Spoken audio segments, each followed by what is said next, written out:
So in my last video, I solved an AMT problem using Vieta's theorem, and I thought it would be good to clear up what Vieta's theorem actually is. So for quadratic equations, which are ax squared plus bx plus c, I said the roots are x1 and x2, and Vieta's theorem would say the sum of the roots is minus b over a, and the product of the roots is positive c over a. And for the cubic equation, this pattern continues, with the sum of all three roots being minus b over a. The sum of the product of the first two roots, then the other two, and the next two, is c over a, and the product of all three roots is minus d over a. And this will continue for all polynomials. So an example of using Vieta's theorem would be to find the sum of the squares of the roots of x squared minus 9x plus 40 is equal to 0.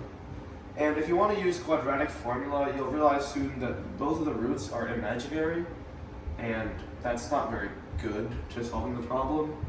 But if we use Vieta's theorem, we can rewrite the first root squared plus the second root squared as the sum of the roots squared minus 2 times the product of the roots, since the square of a sum would be x1 squared plus 2x1 x2 plus x2 squared, and these would cancel out, leaving us with this.